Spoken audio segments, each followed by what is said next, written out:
Hello my dear students, welcome back to my YouTube channel. मेरे YouTube channel पर आप लोगों का बहुत बहुत स्वागत है।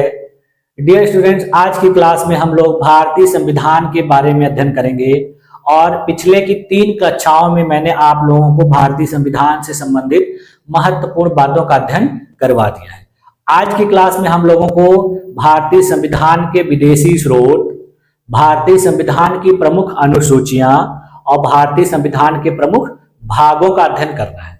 जैसा कि देखिए, पिछली क्लासेस में आप लोगों को मैंने बताया था कि हमारे देश का संविधान बहुत लंबा संविधान है। इसको बनाने में बहुत ज्यादा समय लगा था और यह दुनिया का सबसे बड़ा लिखित संविधान भी माना जाता है। और इस संविधान को बनाने के लिए हमारे देश के संविधान निर्माताओं ने, संविधान सभा ने पूरे दुनिया में 60 देशों के संविधानों का लगभग अवलोकन किया था और वहां से जो जो अच्छी बातें थी उन सब बातों को अपने देश के संविधान में शामिल किया है। अपने देश के संविधान की देखिए आलोचना भी की जाती है। कहा जाता है कि अपने देश के संविधान निर्माताओं ने केवल समय बर्बाद किया, केवल पैसे खर्च किए, इन्होंने अपना तो कुछ इसमें शामिल किया ही नहीं, सारा विदेशी जो स्रोत थे उन्हीं से नकल कर लिया और इसे उधार की गठरी भी कह दिया गया है। तो इतनी सारी आलोचनाएं हैं, लेकिन ये आलोचनाएं सही नहीं है, क्योंकि इतने दिनों के बाद हमारा देश आजाद हो रहा था तो हमारे देश के संविधान निर्माताओं ने यह सोचा कि अब हम लोगों को अपने देश का संविधान बनाने का मौका मिला है तो हम एक ऐसा संविधान बनाएं, ऐसा बेहतर संविधान बनाएं जिसमें किसी भी प्रकार की कमियां न रह जाए।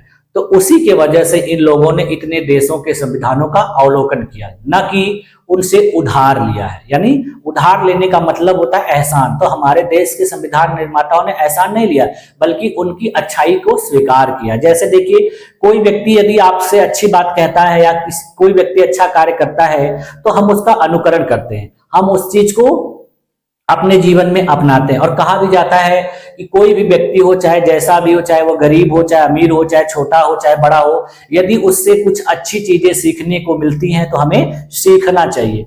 तो बस यही बात है कि हमारे देश के संविधान निर्माताओं ने यही कार्य किया।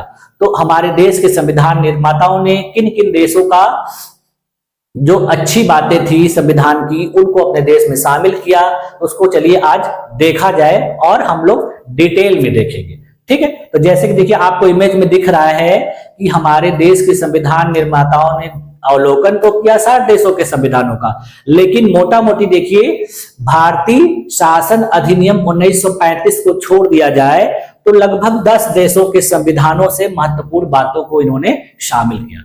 ठीक है, किसी किसी पुस्तक में आपको मिल जाता है कि स्विट्जरलैंड के संविधान से भी कुछ चीजें ली गई हैं, लेकिन अधिकांश पुस्तकों में ये चीजें आपको नहीं मिलती हैं। तो स्विट्जरलैंड के संविधान से जो चीजें ली गई हैं वो नीति निर्देशक तत्वों में कुछ चीजें शामिल की गई हैं और वो सामाजिक तत्वों से संबंधित है।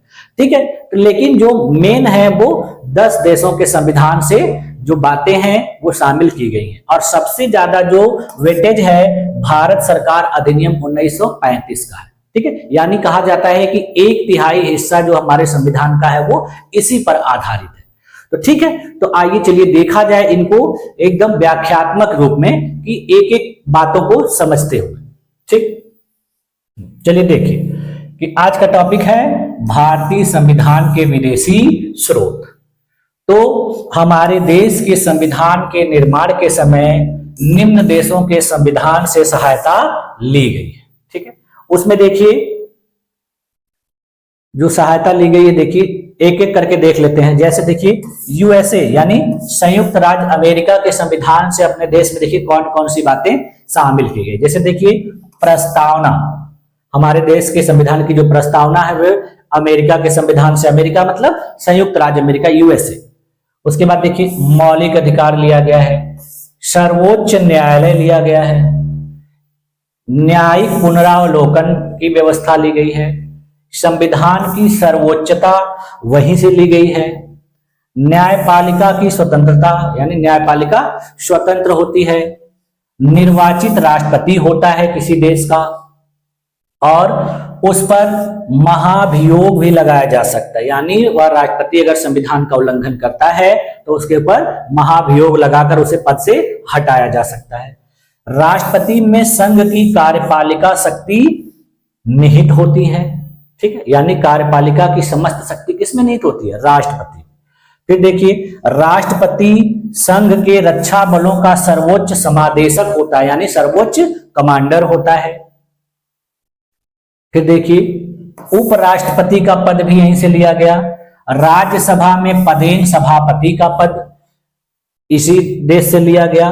उच्चतम एवं उच्च न्यायालयों के न्यायाधीशों को हटाने की विधि यहीं से ली गई और वित्तीय आपात का जो प्रावधान था वो यहीं से लिया गया। आज की क्लास में मेरी आवाज थोड़ी डिस्टर्ब होगी क्योंकि कल से जुकाम हो रखा है, तो थोड़ा बहुत आपको कल की क्लास में भी दिखा होगा और आज की क्लास में भी दिखेगा, लेकिन फिर भी मैं पूरी कोशिश कर रहा हूं कि आप लोगों को क्लियर आवाज आए। ठीक, अब देखिए अगला, देखिए ब्रिटेन के संविधान से। देखिए, ब्रिटेन का हमारे देश पे शासन था तो उससे तो बहुत सारी चीजें ली ही गई हैं, उनके द्वारा भारतीय शासन अधिनियम से बहुत सारी चीजें ली गई, उसको मैं आपको लास्ट में दिखाऊंगा, लेकिन उसके अलावा भी कुछ और भी चीजें ली गई जो ब्रिटेन में इस्तेमाल किया जाता था। देखिए, संसदात्मक शासन प्रणाली, यानी संसद के द्वारा देश में शासन चलाया जाए। जैसे देखिए अपने देश में भी संसद है जिसके 2 सदन है। एकल नागरिकता होगी, यानी इस देश में चाहे कहीं भी कोई व्यक्ति रहे उनको नागरिकता एक ही प्रदान की जाएगी।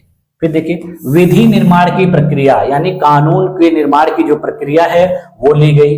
विधि का शासन, यानी शासन जो चलाया जाएगा वो शासन कानून के आधार पर चलाया जाएगा। फिर देखिए, संसदीय विशेषाधिकार, यानी संसद को कुछ विशेष अधिकार दिए जाएंगे, यानी जो संसद के सदस्य होंगे उनको आम नागरिकों से अलग अधिकार होंगे, विशिष्ट अधिकार दिए जाएंगे। मंत्रिमंडल प्रणाली, यानी जिसको हम लोग कहते हैं कैबिनेट, तो वो व्यवस्था भी यहीं से लाई गई है। परमाधिकार लेख इंग्लैंड से, ब्रिटेन से लिया गया है। द्विसदन व्यवस्था, जैसे मैंने अभी बताया ना कि अपने देश में संसद के 2 सदन हैं, उच्च सदन निम्न सदन, जैसे राज्यसभा लोकसभा। फिर उसके बाद देखिए, चुनाव में सर्वाधिक मत के आधार पर जीत की प्रक्रिया, यानी चुनाव जब होगा तो उसमें विजेता किसको घोषित किया जाता है? जिसको ज्यादा वोट मिलते हैं। तो ये सारी चीजें कहां से ली गई हैं? ब्रिटेन के संविधान से। फिर देखिए, अब आयरलैंड के संविधान से देखिए क्या चीजें ली गई। देखिए, ज्यादातर आपको दिखेगा कि यूरोपीय देशों से ही हमारे देश के संविधान में अच्छी बातें ग्रहण की गई हैं। कुछ एक ऐसे देश हैं जैसे दक्षिण अफ्रीका और जापान जो यूरोपियों के इतर हैं, और संयुक्त राज्य अमेरिका, लेकिन ज्यादातर बातें आपको दिखेगी यूरोपीय देशों से। देखिए, आयरलैंड से सबसे महत्वपूर्ण चीज ली गई है नीति निर्देशक तत्व, जो अपने देश के संविधान में भाग 4 में शामिल किया गया है। फिर देखिए, राष्ट्रपति के निर्वाचक मंडल एवं निर्वाचन की व्यवस्था, यानी राष्ट्रपति का निर्वाचन कैसे होगा, किन लोगों के द्वारा होगा, उसकी व्यवस्था क्या होगी, ये कहां से लिया गया है? आयरलैंड से लिया गया है। राष्ट्रपति द्वारा राज्यसभा में कुछ व्यक्तियों का मनोनयन किया जाता है, वो भी चीज आयरलैंड से ली गई है। और वो मनोनयन देखिए किस किस आधार पे होता था? साहित्य के आधार पे, कला के आधार पर, विज्ञान, समाज सेवा इत्यादि के आधार पे कुछ व्यक्तियों को राष्ट्रपति राज्यसभा में नॉमिनेट या मनोनीत कर सकता है। ठीक, फिर देखिए अगला जो प्रावधान है वो ऑस्ट्रेलिया के संविधान से लिया गया है। देखिए, ऑस्ट्रेलिया से प्रस्तावना की भाषा ली गई है, यानी प्रस्तावना किस भाषा में होनी चाहिए। समवर्ती सूची का प्रावधान लिया गया है।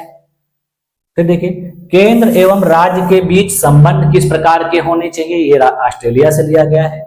तथा उनके बीच शक्तियों का विभाजन कैसे होना चाहिए, यानी कौन सा अधिकार केंद्र सरकार के पास होना चाहिए, कौन सा राज्य सरकार के पास होना चाहिए।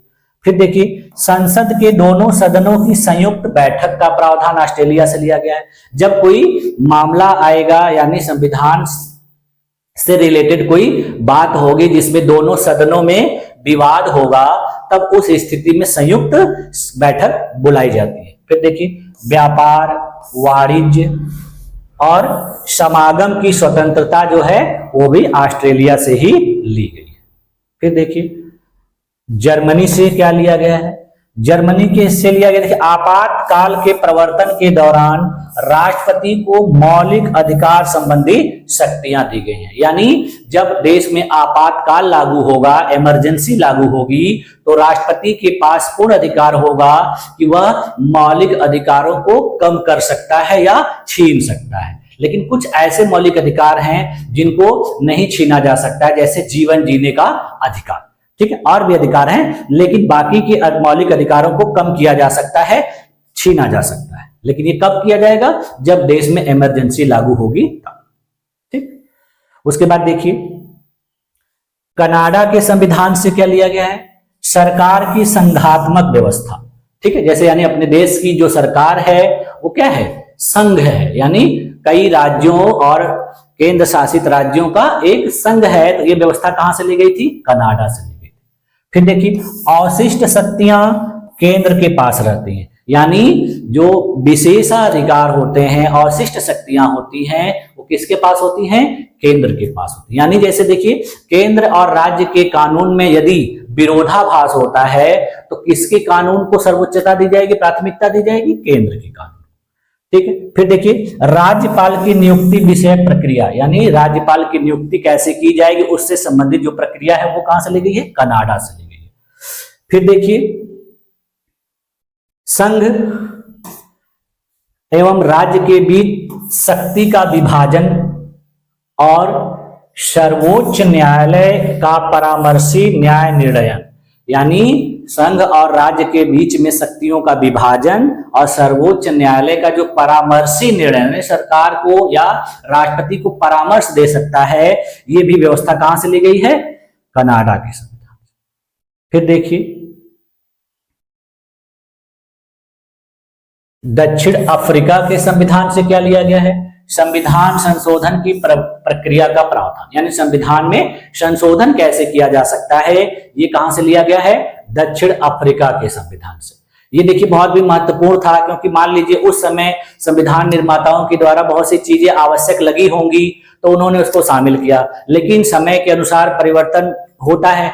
जब उस चीजों का जरूरत नहीं हो तो उनको संविधान में नहीं होना चाहिए, तो उनको वहां से क्या करना चाहिए? हटा देना चाहिए। तो इसीलिए इस प्रावधान को लाया गया।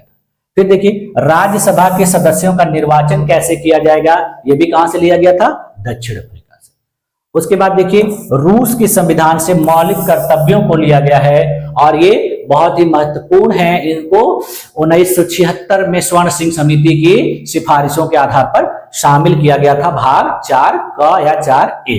ठीक, उसके बाद देखिए, जापान के संविधान से देखिए, विधि द्वारा स्थापित प्रक्रिया को लिया गया, यानी अपने देश में कोई भी कार्य किया जाएगा तो कानून के द्वारा स्थापित प्रक्रिया के माध्यम से ही होगा। यानी यदि कानून में कोई प्रावधान है तो उसी के अनुसार उसको किया जाना चाहिए, उससे अलग हट के कोई काम नहीं किया जाना चाहिए। फिर देखिए, फ्रांस से क्या लिया गया है? गणतंत्रात्मक व्यवस्था ली गई है, यानी अपना देश देखिए गणतंत्र है। गणतंत्र का मतलब होता है कि ऐसे देश का जो प्रमुख होगा वो आनुवांशिक नहीं होगा, बल्कि वहां के लोगों के द्वारा चुना जाएगा। जैसे पहले क्या होता था कि अनुवांशिक प्रणाली चलती थी शासकों की, कि राजा का बेटा राजा होगा, फिर उसका बेटा राजा होगा। तो ये सिस्टम हटा दिया गया।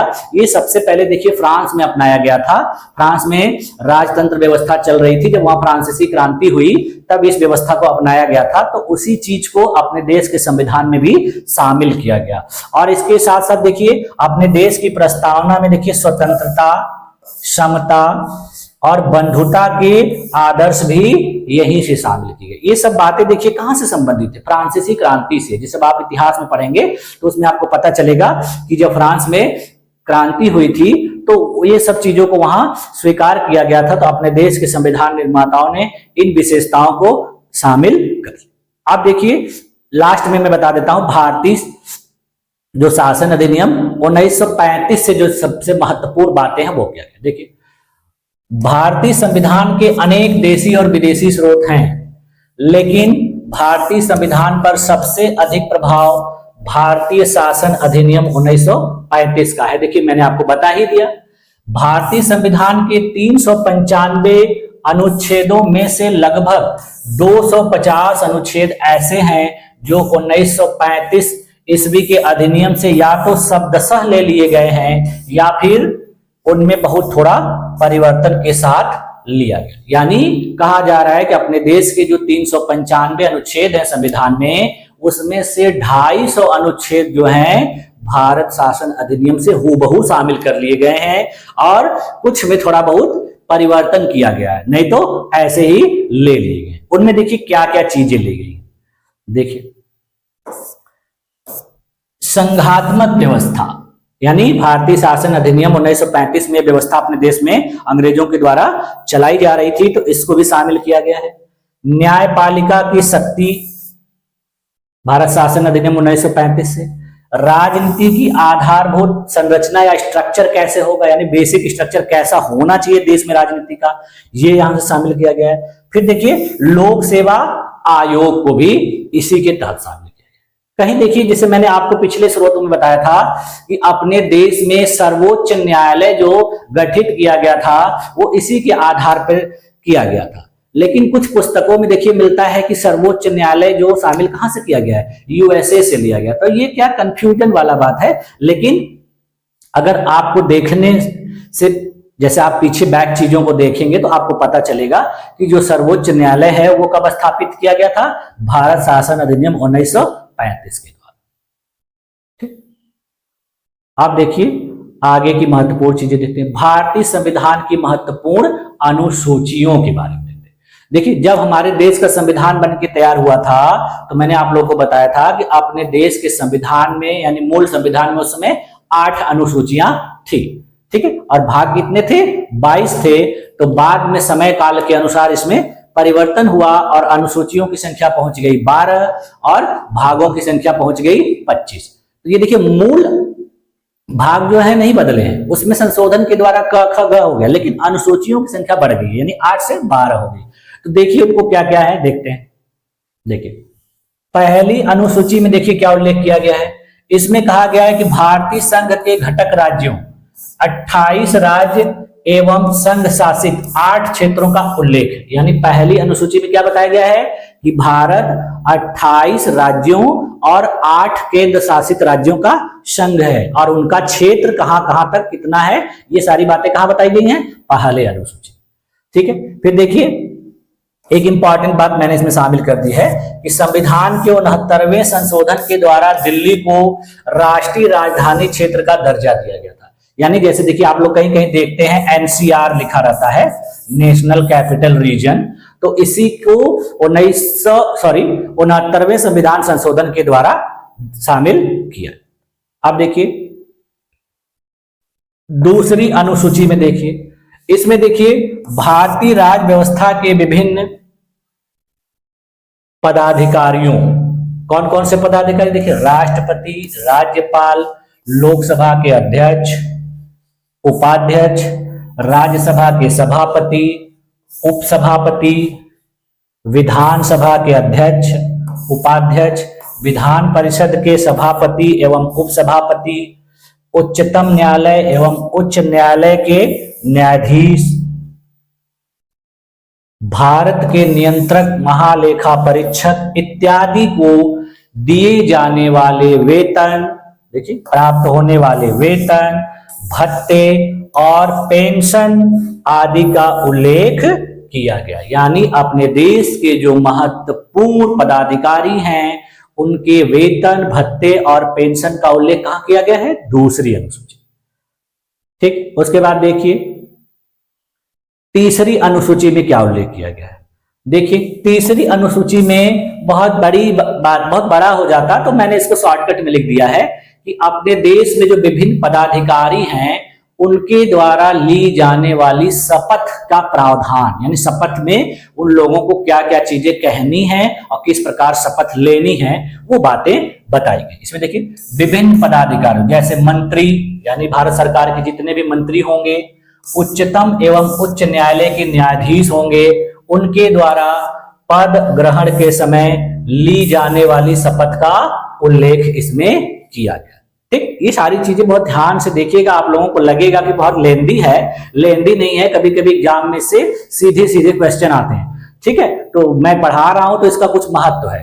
ठीक, देखिए चौथी अनुसूची में क्या चीजें शामिल है? इसमें देखिए विभिन्न राज्यों तथा संघीय क्षेत्रों की राज्यसभा में प्रतिनिधित्व का विवरण दिया गया है। यानी अपने देश में जितने भी राज्य हैं और संघ शासित राज्य यानी केंद्र शासित जो राज्य हैं उनका राज्यसभा में कितना प्रतिनिधित्व होगा, यानी उनके लिए राज्यसभा में कितनी सीटें आरक्षित हो।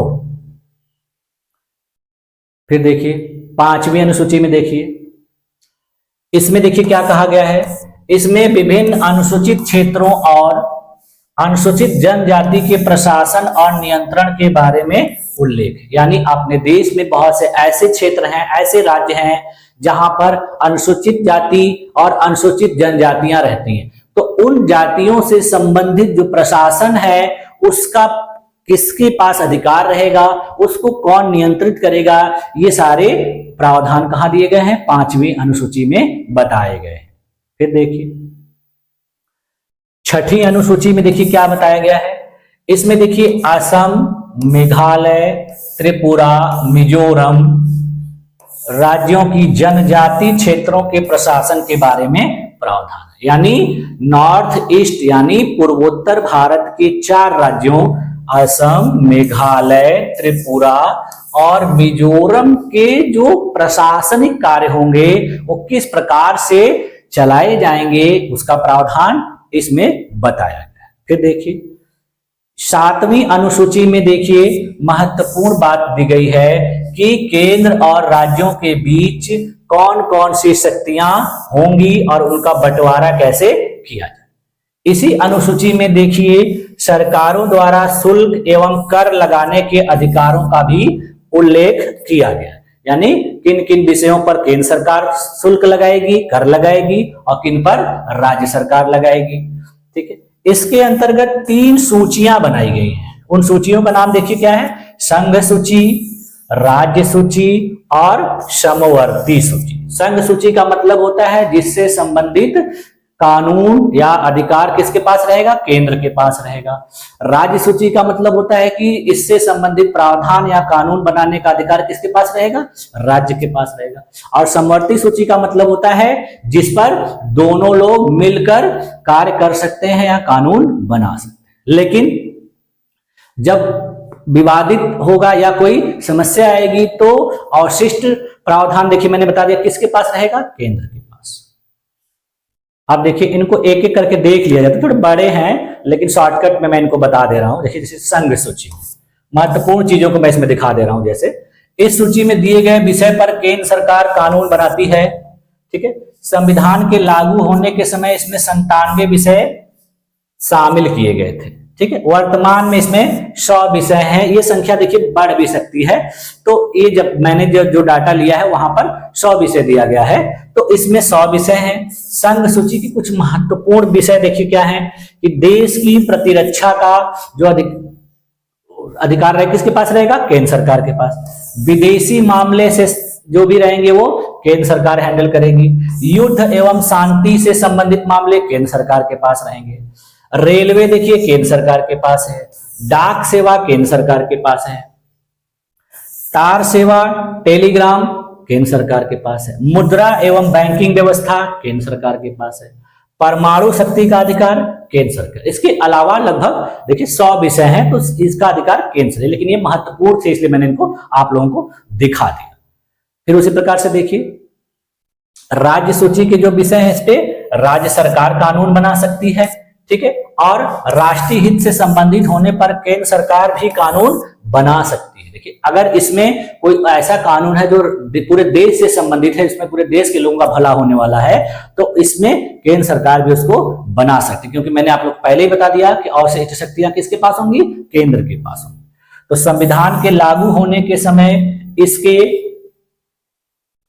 अंतर्गत देखिए 66 विषय थे, अब कितने हैं? 61 है, यानी इसमें कमी कर दी गई है। राज्य सूची में कमी देखिए कैसे हो गई है? कुछ विषयों को समवर्ती सूची में शामिल कर दिया गया है, जिसकी वजह से कमी हो गई है। तो राज्य सूची में शामिल कुछ विषय देखिए क्या है कि शांति और व्यवस्था, यानी किसी राज्य में शांति और वहां की मैनेजमेंट व्यवस्था किसके हाथ में होती है? उस राज्य सरकार की। पुलिस देखिए उस राज्य सरकार के हाथ में होती है। जेल उस राज्य सरकार के हाथ में होती है। स्थानीय शासन उस देश के हाथ में होता है, कृषि व्यवस्था उस राज्य के हाथ में होता है, जन स्वास्थ्य देखिए उस राज्य के हाथ में होता है, और राज्य के अंदर होने वाला व्यापार राज्य के हाथ में होता है, न्याय विभाग उस राज्य का उसी राज्य के पास। ठीक, आप देखिए समवर्ती सूची में देखिए, समवर्ती सूची का मतलब जिसपे दोनों लोग, देखिए इसके अंतर्गत दिए गए विषय पर केंद्र एवं राज्य दोनों सरकारें कानून बना सकती हैं, परंतु कानून के विषय समान होने पर केंद्र सरकार द्वारा बनाया गया कानून ही मान्य होता है, अवशिष्ट शक्तियों के कारण। देखिए राज्य सरकार द्वारा बनाया गया कानून केंद्र सरकार के कानून बनाने के साथ ही समाप्त हो जाता है, यानी अगर इससे संबंधित कानून अगर केंद्र सरकार ने बना दिया और राज्य सरकार ने पहले से कोई कानून बनाया है तो केंद्र के कानून को मान्यता दी जाएगी, राज्य के कानून को समाप्त माना जाता है। ठीक है, और संविधान के लागू होने के समय देखिए इसमें 47 विषय थे, वर्तमान में इसमें 52 विषय। देखिए वहां घटा, वही चीज यहां पर आके बढ़ गया। ठीक, देखिए समवर्ती सूची के कुछ प्रमुख विषय हैं जैसे दीवानी और फौजदारी कानून। ठीक है, यानी जो कोर्ट से संबंधित मामले होते हैं दीवानी और फौजदारी। दीवानी का मतलब होता है जमीन जायदाद से संबंधित मामले, और फौजदारी का मतलब होता है लड़ाई झगड़ा, मारपीट, हत्या, ये सब चीजें। ठीक, विवाह, तलाक, शिक्षा, आर्थिक नियोजन, यानी आर्थिक नियोजन का मतलब इकोनॉमिक प्लानिंग, देखिए बिजली, समाचार पत्र, श्रमिकों का संघ, वन, यानी ये जितनी सारी चीजें हैं ये किसमें आती हैं, समवर्ती सूची। ठीक, इसके अलावा भी है लेकिन ये महत्वपूर्ण है। आप देखिए 8वीं अनुसूची, 8वीं अनुसूची के बारे में हम लोग देख लेते हैं। देखिए 8वीं अनुसूची, इसमें भारत की 22 भाषाओं का उल्लेख किया गया है।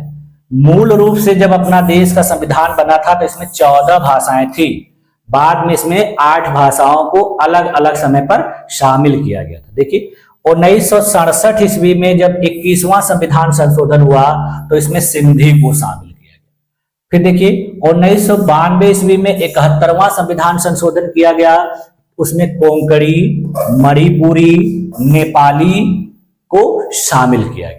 और फिर 2003 में 92वां संशोधन किया गया और इसमें मैथिली, संथाली, डोगरी, बोडो को शामिल किया गया, जिससे इसकी संख्या कितनी हो गई है, 22 हो गई। तो पूछा जाता है एग्जाम में क्वेश्चन कि अपने देश के मूल संविधान में कितनी भाषाओं को 8वीं अनुसूची में शामिल किया गया था, तो 14 को किया गया था और वर्तमान में इनकी संख्या कितनी है, 22 है। ठीक है, इसको देखिए मैं आप लोगों को इमेज में दिखा दे रहा हूं, देख लीजिए। देखिए भारतीय संविधान की 8वीं अनुसूची में शामिल भाषाएं। ठीक है, देखिए इसमें 22 भाषाएं हैं। जब मूल संविधान बना था तो उस समय इसमें देखिए 14 भाषाएं थी, हिंदी, संस्कृत, उर्दू, तमिल, तेलुगु, मलयालम, बांग्ला, ओडिया, कन्नड़, मराठी, गुजराती, पंजाबी, कश्मीरी, असमिया, यानी ये 14 भाषाएं पहले से शामिल की गई थी। 21वें में देखिए मैंने बताया आपको सिंधी को शामिल किया गया। फिर 71वां संशोधन में नेपाली, मणिपुरी और कोंकणी को शामिल किया गया। 92वां संशोधन 2003 में हुआ, इसमें देखिए मैथिली, डोगरी, बोडो और संथाली को शामिल किया गया।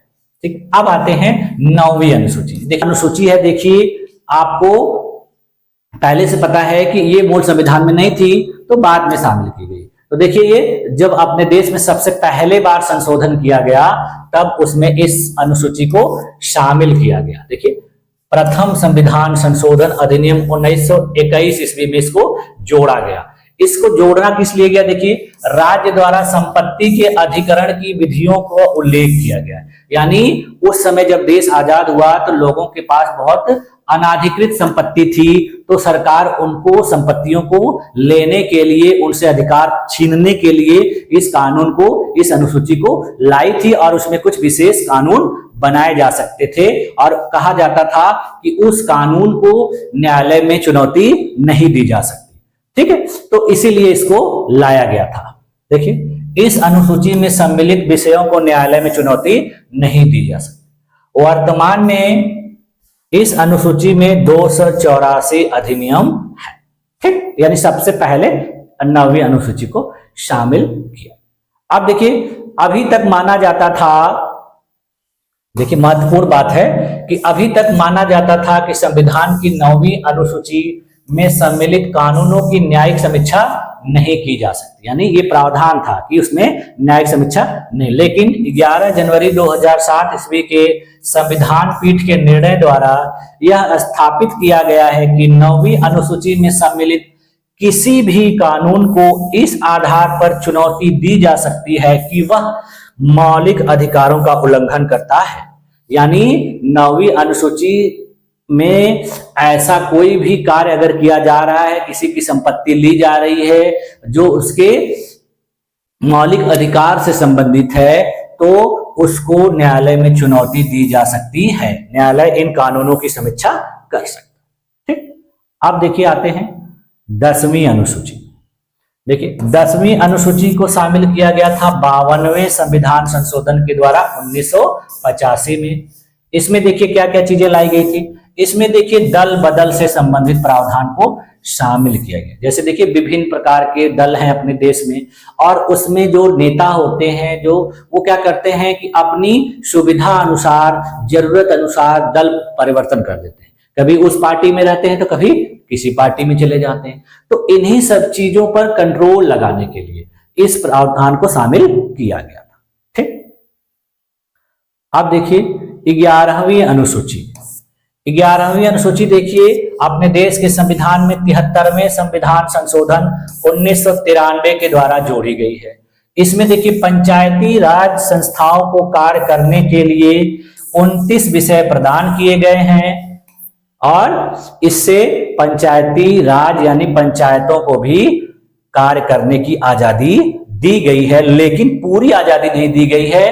पंचायती राज व्यवस्था देखिए राज्य सरकारों के अंतर्गत आती है। ठीक, लेकिन फिर भी पहली बार इसमें प्रयास 1993 में किया गया। फिर देखिए 12वीं अनुसूची में देखिए 74वें संविधान संशोधन के द्वारा 1993 में ही इसको भी जोड़ा गया। इसमें देखिए शहरी क्षेत्र की स्थानीय स्वशासन संस्थाओं को कार्य करने के लिए 18 विषय प्रदान किए गए हैं। यानी जैसे पंचायतों यानी ग्राम पंचायतों को अधिकार दिए गए हैं, उसी प्रकार शहरों में नगर पंचायतों को भी कार्य करने की आजादी दी गई है, छूट दी गई है, और 18 विषय उनको प्रदान किए गए। तो ये थी हमारे देश के संविधान की 12 अनुसूचियां। ठीक है, अब आते हैं हम अपने देश के संविधान के भागों के बारे में। ठीक, कि किस किस भाग में क्या क्या चीजों का उल्लेख किया गया है और वह भाग किस किस अनुच्छेद से संबंधित है। देखिए भारतीय संविधान के भाग। ठीक है, तो इसमें देखिए भाग 1 जो है देखिए संघ और उसके राज्य क्षेत्र से संबंधित है। यानी भारत एक संघ है और उसका राज्य क्षेत्र कहां तक फैला हुआ है, यानी उसकी सीमा कहां तक है। ठीक है, और किस किस राज्य की कौन कौन सी सीमा है, ये सारी चीजों का उल्लेख कहां किया गया, अनुच्छेद 1 से लेकर 4। ठीक है, भाग 2 देखिए किससे संबंधित है, नागरिकता से संबंधित है, और इसमें 5 से लेकर 11 अनुच्छेद शामिल हैं। ठीक, फिर देखिए भाग 3 जो है मूल अधिकार या मौलिक अधिकारों से संबंधित है, और इसमें देखिए अनुच्छेद 12 से लेकर 35 शामिल किए गए हैं। ठीक, फिर देखिए भाग 4 जो है राज्य के नीति निर्देशक तत्वों से संबंधित है, और इसमें अनुच्छेद 36 से लेकर 51 तक है। ठीक, उसके बाद देखिए बाद में भाग 4 का को शामिल किया गया है संशोधन के द्वारा, और इसमें मौलिक कर्तव्य या मूल कर्तव्यों को शामिल किया गया, और एक नया अनुच्छेद लाया गया 51 क, और इसको कब शामिल किया गया, 42वें संशोधन 1976 के द्वारा। किसकी सिफारिश पर, स्वर्ण सिंह समिति की सिफारिश पर। और किस देश से लिया गया, तो अभी मैंने आप लोग को बताया सोवियत संघ। ठीक, क्योंकि रूस का नाम उस समय सोवियत संघ था। रूस का नाम वर्तमान में रूस है, लेकिन पहले क्या था, यूएसएसआर यानी यूनाइटेड स्टेट्स ऑफ सोवियत रसिया। ठीक, चलिए आगे देखते हैं। अब है देखिए भाग 5। भाग 5 देखिए संघ सरकार से संबंधित है, यानी केंद्र सरकार से, और इसमें देखिए अनुच्छेद 52 से लेकर 151 तक सम्मिलित है। अब उसमें देखिए कई भाग बना दिए गए हैं और हर भाग अलग अलग, देखिए अलग अलग विभागों से संबंधित है और उसके अनुच्छेद भी अलग अलग मैंने अलग आप लोगों के लिए छांट के बना दिए। जैसे देखिए अध्याय 1 में कार्यपालिका से संबंधित प्रावधान है और इसमें अनुच्छेद 52 से लेकर 78 तक है। ठीक, उसके बाद देखिए अध्याय 2 जो है संसद से संबंधित है, इसमें अनुच्छेद 79 से 122। देखिए मैंने इस प्रकार अनुच्छेद वाइज आप लोगों के लिए बांट दिया कि जब आप कभी पढ़ेंगे अपने से भी तो आपको जिस विषय के बारे में पढ़ना रहेगा आप वही अनुच्छेद खोलेंगे और उस चीज को पढ़ लेंगे। ठीक, अब देखिए उसके बाद देखिए अध्याय 3 जो है राष्ट्रपति को विधायी शक्तियां जो प्रदान की गई हैं उनसे संबंधित है और इसमें केवल एक अनुच्छेद है, अनुच्छेद 123। उसके बाद देखिए अध्याय 4 जो है संघ की न्यायपालिका शक्ति से संबंधित है और इसमें अनुच्छेद 124 से 147 सम्मिलित है। ठीक, फिर देखिए अध्याय 5 जो है भारत के नियंत्रक एवं महालेखा परीक्षक से संबंधित है और इसमें अनुच्छेद देखिए 148 से 151 शामिल। ठीक, अब देखिए भाग 6 में देखिए राज्य सरकारों से संबंधित प्रावधान है और इसमें अनुच्छेद देखिए 152 से लेकर 237 तक है। ठीक है, जिसमें देखिए जो अध्याय 1 है वो साधारण बातें बताई गई हैं, इसमें अनुच्छेद 152 है। फिर अध्याय 2 में देखिए राज्य की कार्यपालिका के बारे में बताया गया है, इसमें अनुच्छेद 153 से लेकर 167 है। ठीक, फिर देखिए अध्याय 3 जो है राज्य के विधान मंडलों से संबंधित है और इसमें अनुच्छेद 168 से लेकर 212 है।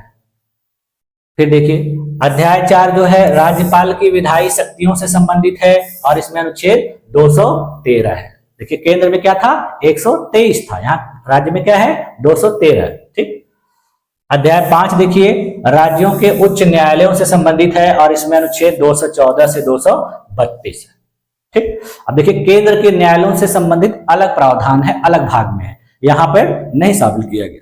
देखिए अध्याय 6 में देखिए अधीनस्थ न्यायालयों के बारे में प्रावधान है और यह अनुच्छेद 233 से लेकर 237 तक है। देखिए इसको देखने से आपको ये पता चल जाएगा कि अपने देश के कौन कौन से प्रावधान किस किस अनुच्छेद से संबंधित हैं, इसको बताने का मेरा यही उद्देश्य है। और कभी कभी देखिए एग्जाम में क्वेश्चन भी आता है, अनुच्छेद नहीं पूछता है, कभी कभी पूछ भी लेता है, लेकिन ये पूछता है कि कौन सा भाग किससे संबंधित है। कई बार पूछा जाता है, बड़ी बड़ी परीक्षाओं में भी पूछा जाता है। ठीक है, जैसे PCS, RO, RO, TGT, PGT में पूछते, कभी कभी मिलान के लिए आ जाता है। तो पढ़े रहेंगे तो आपको फायदा मिलेगा। ठीक, देखिए भाग 7 देखिए, इसको देखिए पहली अनुसूची के भाग ख के राज्यों का इसमें उल्लेख किया गया था। अनुच्छेद 238 इसमें 7वां संविधान संशोधन के द्वारा इसको शामिल किया गया था और अधिनियम 1956 की धारा 29 और इसको यानी 1956 में इसको फिर क्या कर दिया गया, निरस्त कर दिया गया, यानी भाग 7 जो है हटा दिया गया है। ठीक, अब देखिए भाग 8 में देखिए संघ राज्य क्षेत्रों का उल्लेख, यानी अपने भारत देश में जो केंद्र शासित राज्य हैं उनके बारे में प्रावधान है और अनुच्छेद 239 से लेकर 242। ठीक, अब देखिए भाग 9 जो है पंचायतों से संबंधित है और इसमें देखिए अनुच्छेद 243 से लेकर 243 ए से लेकर 243 ओ तक अनुच्छेद दिए गए, यानी इसी 243 को ABCD करके ओ तक कर दिया। जैसे मैंने आपको बताया ना कि इसमें 29 विषय हैं, तो उन्हीं विषयों को ABCD के आधार पर बांट दिया। ठीक है, इसको आप क ख ग घ से भी देख सकते हैं, लेकिन ABCD आसान है।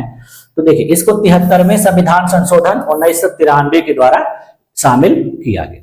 फिर देखिए भाग 9 क, इसमें देखिए नगर पालिकाओं से संबंधित प्रावधान है। देखिए अभी आप लोगों ने अनुसूचियों में ऊपर देखा कि अनुसूची 11, 12 जो है इन्हीं से संबंधित है, तो वही चीज भाग में भी लाई गई है अलग से। देखिए इसमें देखिए अनुच्छेद 243 पी से 243 जेड जी तक है और यह 74वें संविधान संशोधन 1993 के द्वारा लाया गया है।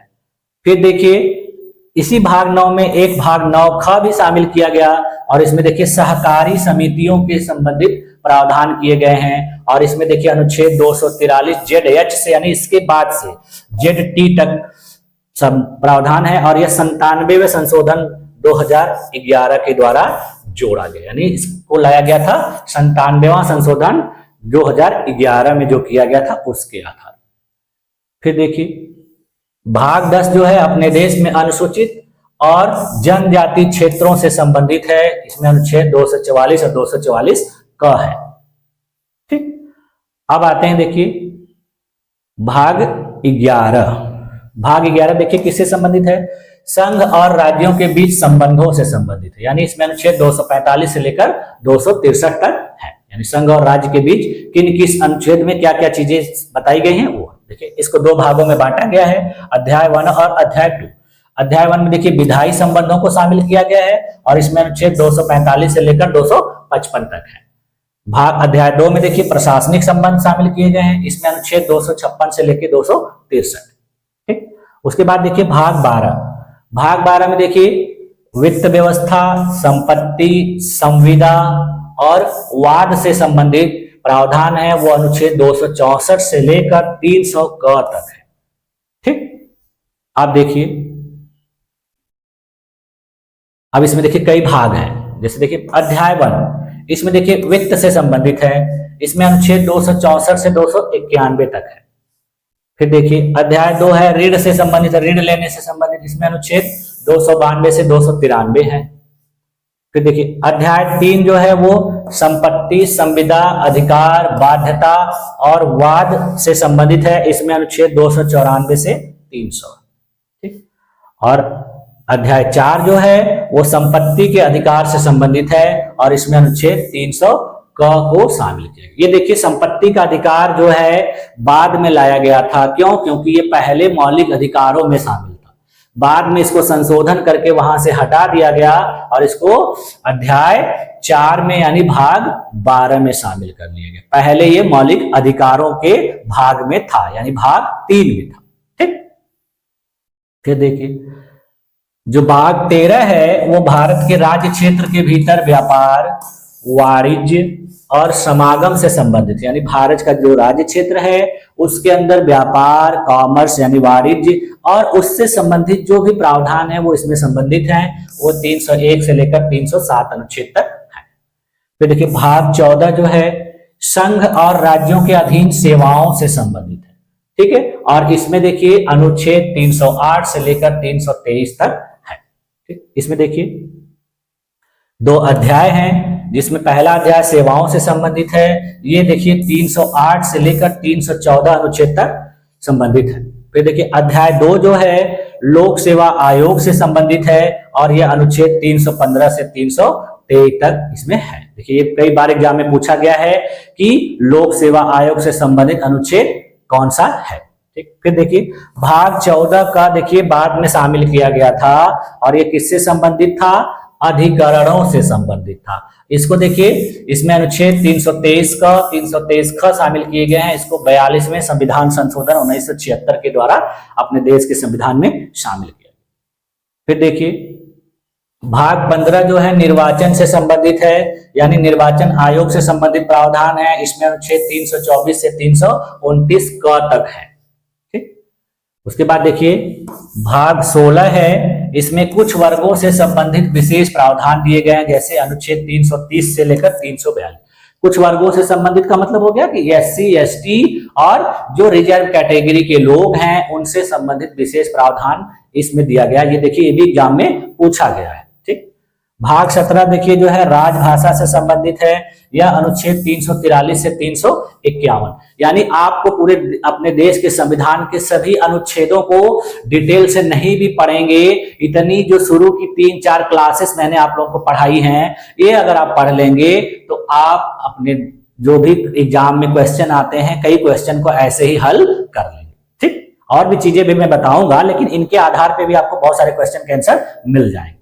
ठीक, अब देखिए इसमें अध्याय बांट दिए गए हैं, 4 अध्याय बना दिए। देखिए अध्याय 1 में लिखा गया है संघ की भाषा के बारे में, यानी ये अनुच्छेद 343 से 344 तक इसमें शामिल किए गए। अध्याय 2 देखिए प्रादेशिक भाषाओं से संबंधित है, और इसमें अनुच्छेद 345 से 347 तक है।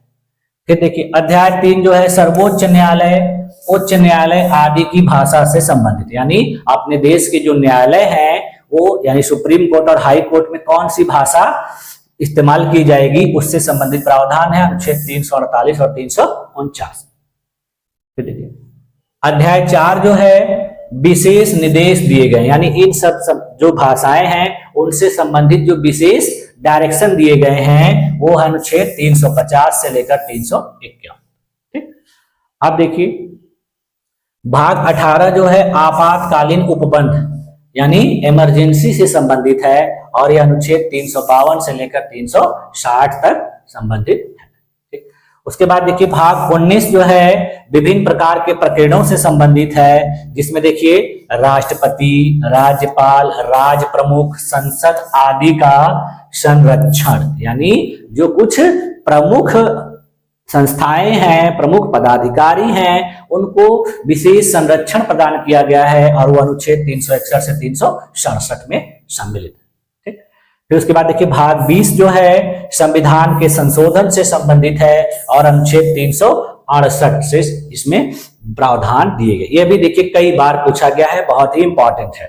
ठीक, उसके बाद देखिए जो भाग 21 है वो देखिए अस्थायी संक्रमणकालीन और विशेष उपबंध इसमें दिए गए, यानी कुछ ऐसे प्रावधान जो अस्थायी यानी सरकार ने उसको लागू किया और फिर बाद में हटा लिया।